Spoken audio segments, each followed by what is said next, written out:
الحمد لله وكفى وسلام على عباده الذين اصطفى أما بعد أعوذ بالله من الشيطان الرجيم بسم الله الرحمن الرحيم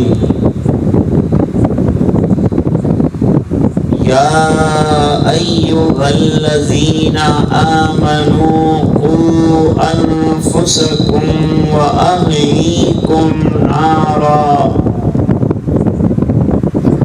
وقودها الناس والحجارة صدق الله العظيم. اللهم صل على سيدنا محمد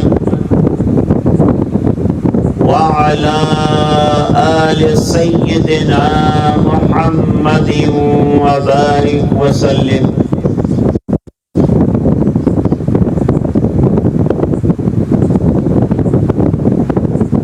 بزرگوں اور بھائیوں اور دینی ماں بہنوں،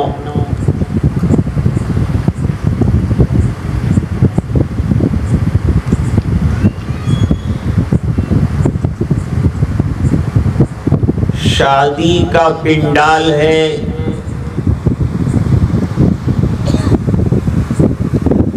اور تقریب خانہ آبادی ہے.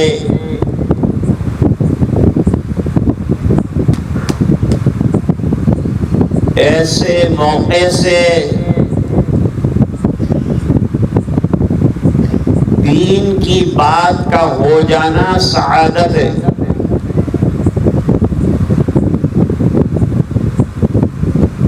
شادی کے ماحول میں اکثر اور بیشتر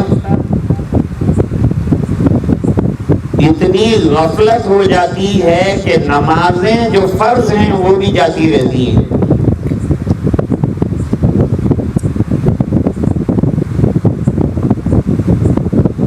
سنت کی ادائیگی کے اتنے مبارک موقع پر اللہ کی یاد کرنا بڑی بات ہے،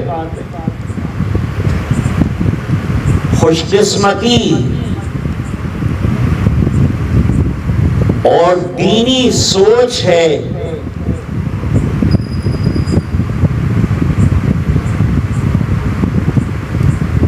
میں شادی ہی سے متعلق حضرت مولانا سید ابو الحسن علی ندوی رحمت اللہ علیہ نے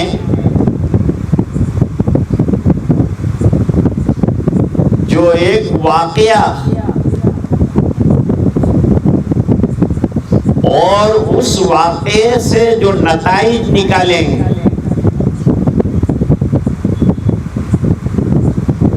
ان کا ذکر مناسب سمجھتا ہوں.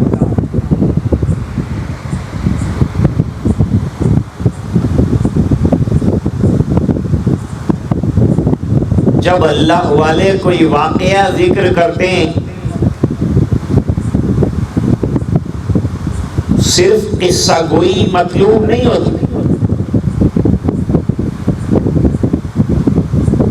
بلکہ اس قصے سے جو عبرتیں نکلتی ہیں وہ عبرتیں مقصود ہوتی ہیں.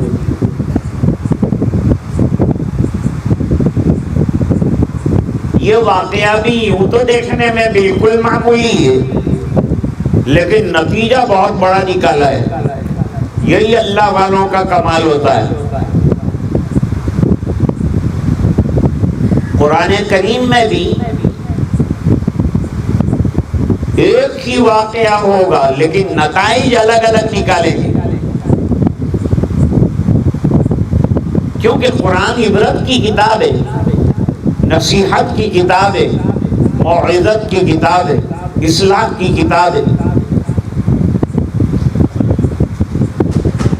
اس لیے انسانیت کی اصلاح کرنا یہ مقصود ہے قرآن کریم کا. اللہ والوں کا عالم بھی یہی ہوتا ہے، وہ رات دن امت کی اصلاح کی فکر میں رہتے ہیں،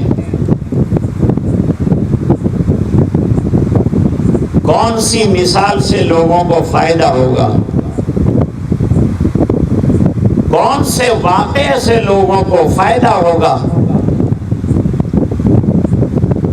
کس سے انسانیت سمجھ جائے گی۔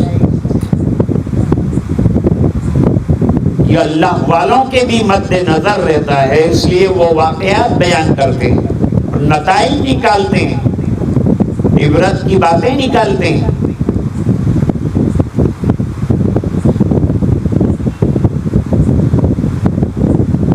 حضرت مولانا لکھتے ہیں تعمیر حیات میں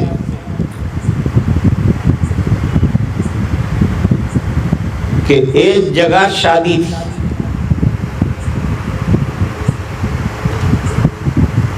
شادی میں اب مردوں کا تو کچھ کام بیچاروں کا ہوتا نہیں ہے، وہ تو نکاح میں شامل ہوتے ہیں، چھوارے کھاتے ہیں، کھانا کھاتے ہیں، گھر جا کے آرام کرتے ہیں، سب ایڈمنسٹریشن عورتوں کا ہوتا ہے، یہ لینا، یہ دینا، یہ جوڑے، یہ توڑے، یہ خانچے بھیجنا، یہ فلاں کرنا، یہ کرنا، یہ رسم، وہ رسم۔ ارے شادی کو سادہ بناؤ، کم سے کم خرچہ کرو، زیادہ سے زیادہ پیسہ بچاؤ، اور بچا ہوا پیسہ بچوں کی تعلیم میں لگاؤ، ان کو دین پڑھاؤ، دنیا پڑھاؤ، ان کو ایجوکیشن دیجیے، وہ کام آئے گا۔ پیسہ تو آج شادی میں خرچ کیا، کتنا بھی خرچ کیا، کوئی اچھی بات کرنے والا نہیں ہے۔ آپ 10 کھانے کھلائیے، لوگ راضی نہیں ہوں گے، مت کھلائیے، اللہ راضی ہو جائے گا۔ اللہ کو راضی کرنے کی فکر ہمیشہ ایمان والے کی فکر ہے، میرا پروردگار راضی ہو جائے۔ وَرِضْوَانٌ مِّنَ اللَّهِ أَكْبَرُ، اللہ راضی ہو جائے بڑی بات ہے۔ یہ نماز کیوں پڑھتے ہیں ہم لوگ؟ تاکہ اللہ راضی ہو جائے۔ یہ روزہ کیوں رکھتے ہیں؟ اللہ راضی ہو جائے۔ یہ اپنا کمایا ہوا پیسہ غریبوں کو کیوں دیتے ہیں؟ اللہ راضی ہو جائے۔ یہ حج کر کے اتنا پیسہ خرچ کرتے ہیں کیوں؟ اللہ راضی ہو جائے۔ شادی اس لیے کرتے ہیں کہ سنت ادا ہو جائے اور اللہ اور اس کا رسول راضی ہو جائے، یہ مقصد ہے۔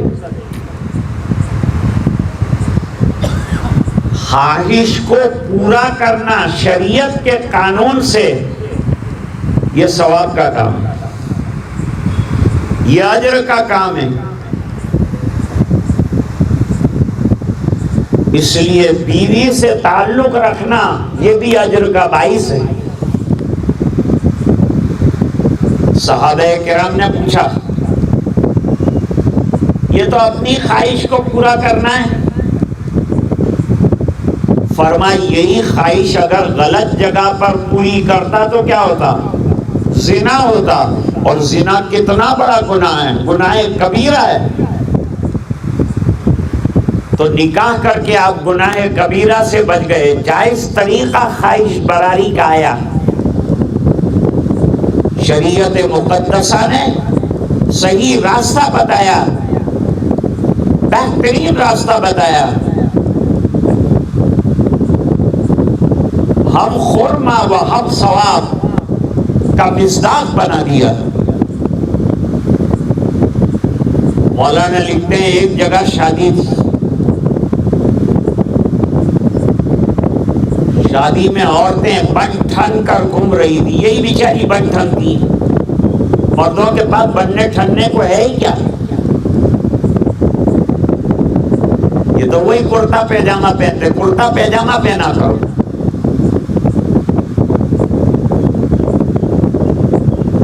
سجدہ کرتے ہیں تو شرٹ پینٹ والوں کا پیچھا حصہ بہت خراب معلوم ہوتا ہے, اور کرتے والا سجدہ کرتا ہے تو کرتا پردہ بن جاتا ہے اور سورین کا حصہ چھپ جاتا ہے. کپڑا ایسا ہونا چاہیے کہ جسم کی پردہ پوشی کر رہا ہو. میں نہ نہیں کہتا شرٹ پہننے کو, لیکن کرتے کے فضائل بیان کرتا ہوں. بڑا اچھا لباس دیا ہے. نکاح میں تقوی مطلوب ہے, لباس میں بھی تقوی مطلوب ہے. وَلِبَاسُ التَّقْوَى ذَلِكَ خَيْرٌ. جو متقی اور بزرگ لوگ اللہ والے لباس پہنتے ہیں, ایسا لباس اپناؤ. شرم اور حیا والا لباس اپناؤ. شادی ہو رہی تھی,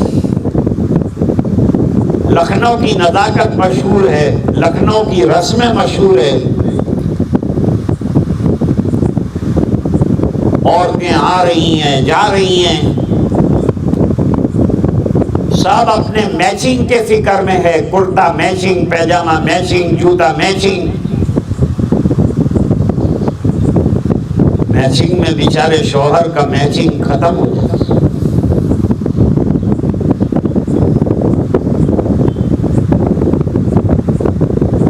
تنخواہ لاتا ہے تو دعا کرتا ہے کہ اللہ اس کو میچنگ سمجھ میں نہ آئے,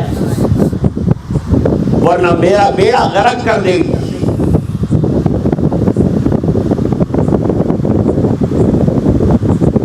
شادی میں خواتین ایک مرتبہ لباس پہن لیں تو دوسری مرتبہ وہ لباس پہننا عیب سمجھتی کہ کل تو پہنا تھا,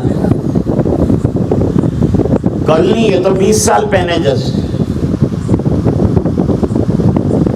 حضور پاک صلی اللہ علیہ وسلم کے پاس چادریں آئیں,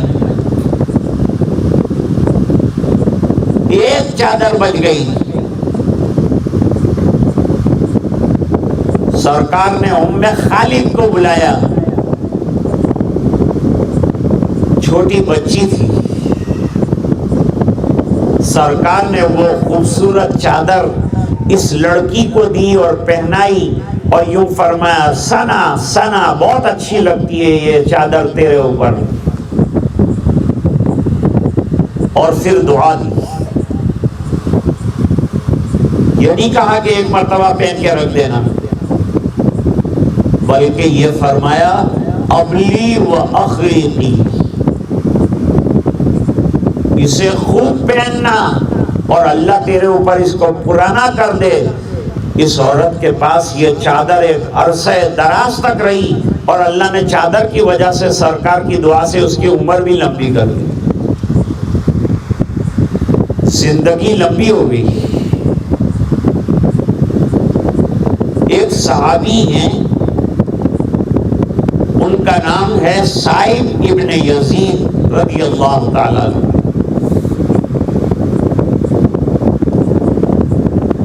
ان کی خالہ جان ان کو آقا کے دربار میں لائی.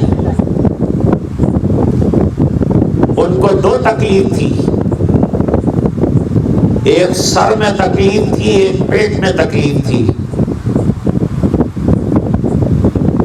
خالہ نے بچے کو آگے کیا اور کہا سرکار اس کو 2 تکلیفیں ہیں, سر میں درد رہتا ہے, پیٹ میں درد رہتا ہے.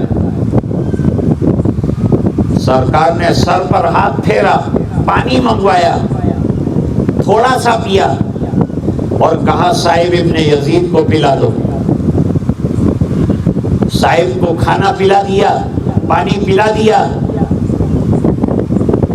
سر کا درد تو ہاتھ پھیرنے سے اچھا ہو گیا, اور پیٹ کا درد سرکار کا پانی پینے سے اچھا ہو گیا. اس کے بعد صاحب کی عمر بہت لمبی ہو گئی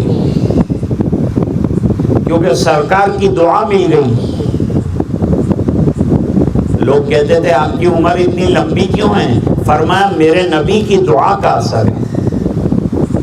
سرکار نے سر پر پھیر کر ہاتھ دعا کی اور پیٹ پر ہاتھ پھیر کر دعا کی اور مجھے پانی پلایا ہے. اس کی برکت سے الحمدللہ بیماریوں سے محفوظ ہوں، بہت سی بیماریوں سے بچ گیا ہوں، ورنہ بڑھاپا بیماریوں کا پلندہ ہوتا ہے. سب عورتیں چکر کاٹ رہی ہیں، ادھر سے ادھر دوڑ رہی ہیں، کوئی زیور کے چکر میں ہے تو کوئی لباس کے چکر میں ہے، دلہن کو تیار کرنے کی فکریں کی جا رہی ہے. اس دوران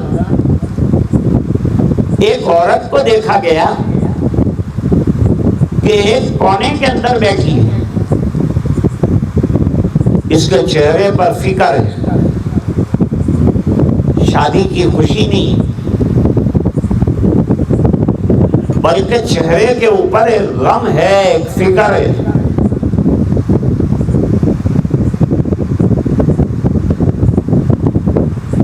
سب جا رہی ہیں عورتیں، لیکن سب اپنے اپنی ادھیڑ بن میں، اس لیے کوئی دیکھتا بھی نہیں کیا فکر ہے اس کو. ایک ادھیڑ عمر کی عورت آئی، تجربہ کار تھی، بڑی سمجھدار تھی.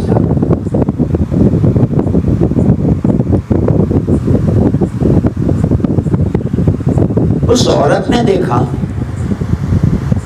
کہ یہ خاتون بہت فکر مند معلوم ہوتی ہے.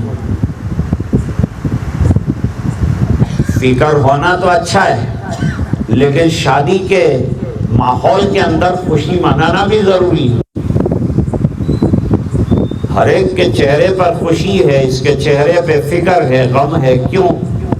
کوئی ٹینشن میں لگتی ہے. آج تو سب ٹینشن میں، ٹینشن، ڈپریشن، انجیکشن، اسی سے دنیا چل رہی ہے. چھوٹے چھوٹے عمر کے بچوں کو ٹینشن آیا ہے، اسکول کا ٹینشن، امتحان کا ٹینشن، ٹیوشن کا ٹینشن. بڑوں کو چھوٹوں کا ٹینشن آیا ہے. سب کو ٹینشن ہے، لیکن آخرت کا ٹینشن کسی کو نہیں. سب سے بڑا ٹینشن تو ہم کو آخرت کا ہونا چاہیے کہ وہاں ہمارا کیا بنے گا، ہمارا کیا ہوگا وہاں. یہ ٹینشن ہر مومن کو ہونا چاہیے اور اس کے لیے محنت کرتے رہنا چاہیے. یہ عبادتیں اسی محنت کے لیے. ٹینشن ہے یہ کہ آخرت میں کیا ہوگا ہمارا، جنت دیں گے کہ جہنم میں جائیں گے، کامیاب ہوں گے کہ ناکام ہوں گے. ایمان اسی لیے قبول کیا ہے کہ ہم کامیاب ہو جائیں.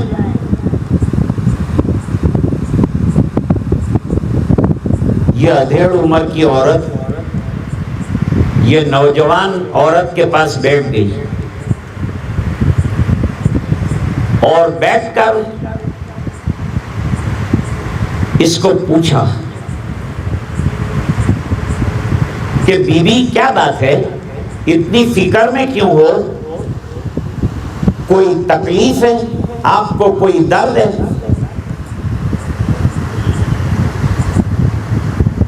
ایک مرتبہ نبی کریم صلی اللہ علیہ وسلم نے بالکل آخری عمر میں منبر پر بیٹھ کر بیان دیا. بیان یہ دیا کہ اللہ تعالی نے ایک آدمی کو اختیار دیا. اختیار یہ دیا کہ وہ دنیا میں رہے یا آخرت میں چلا جائے. پھر اس شخص نے دنیا کو اختیار نہیں کیا اور آخرت کو ترجیح دے دی، آخرت کو پسند کیا، بالکل پیچھے ابو بکر رضی اللہ تعالیٰ عنہ بیٹھے تھے، وہ رونے لگے ایک دم۔ صحابہ نے مڑ کر دیکھا، تو بڑے میاں کیوں رو رہے ہیں؟ ایسی رونے کی تو کوئی بات ہوئی نہیں ہے، کیوں رو رہے ہیں؟ یاد رکھو، سرکار کے بعد سب سے زیادہ اور بہترین علم حضرت ابو بکر کے پاس ہے۔ آپ صلی اللہ علیہ وسلم کے نبض شناس ہیں، ڈاکٹر جیسے نبض پکڑ کر بتا دیتا ہے، سرکار کے ایک ایک اشارے کو سمجھتے ہیں حضرت ابو بکر رضی اللہ تعالیٰ۔ کس ٹینشن میں رو رہے ہیں؟ لوگوں نے پوچھا ابو بکر کیا ہوا، کیوں رو رہے ہو؟ ہم بھی سن رہے ہیں، ہم تو نہیں رو رہے۔ جواب دیا، جس کو اختیار دینے کی بات کہی ہے نبی نے، وہ خود نبی ہے۔ دنیا کو اختیار نہ کرنے کا مطلب یہ ہے کہ اب ہم کو چھوڑ کر جانے والے ہیں۔ حضور کے جانے کے غم نے مجھے رلا دیا، حضور کی بات کو سمجھنا بھی ایک کام ہوتا ہے، حضرت ابو بکر نے اس کو سمجھ لیا۔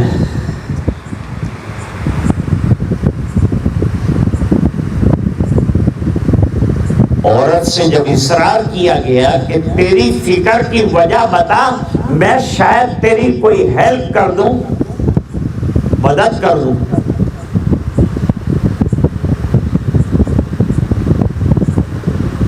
عورت نے کہا اب تو کیا خالہ جان مدد کریں گے، میرا ٹینشن ہی ایسا ہے کہ مدد مشکل ہے۔ کیا ہوا ہے بتا تو صحیح۔ جواب دیا کہ جب میں گھر سے آئی شادی میں شامل ہونے کے لیے بن ٹھن کر، تو میرا ایک چھوٹا بچہ ہے، چلتا پھرتا ہے، سو گیا تھا، تو اس کو لیٹا دیا میں نے کارپیٹ کے اوپر، اور میرے ہسبینڈ یعنی شوہر، بیچارے کو ہسبینڈ اس لیے کہتے ہیں کہ ذمہ داریاں اتنی آتی ہیں کہ اس کا ہنسنا بند ہو جاتا ہے، اس لیے اس کا نام ہسبینڈ رکھا۔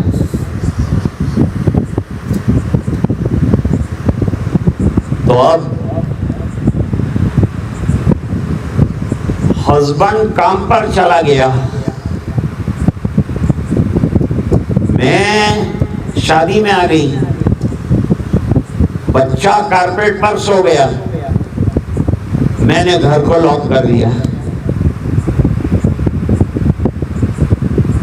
اب یہاں میں بہت دور آئی ہوں، بہت دور ہے میرا گھر شادی کی جگہ سے، کیونکہ اکثر گھر کہیں اور ہوتا ہے، شادی کہیں ہال میں کرتے ہیں، اور ہال کا ماحول قابل لاحول ہوتا ہے۔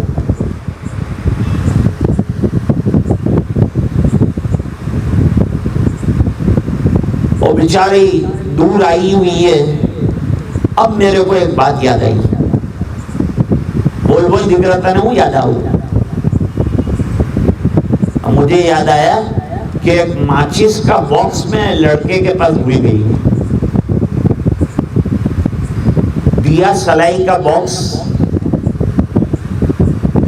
یہ میں بچے کے پاس بھول گئی۔ تو اس میں ٹینشن کی کیا تھا؟ نہیں، بہت موٹی ٹینشن نہیں بچ، ہوں بچ کب پیرو اٹھے امتی کوئرانی ذات ની અંદર શરારત બહુ، જે કે કોઈરીઓની અંદર શરારત બહુ આવે، મિજાજની અંદર શરારત. 1000 પોયરાનો મદરસો સંભાળવો આસાન છે, પણ 100 પોયરીઓનો મદરસો સંભાળવો મુશ્કેલ છે. કારણ કે એક રંગની અંદર શરારત ભરેલી હોય, એને સંભાળવાનું કામ બહુ મુશ્કેલ.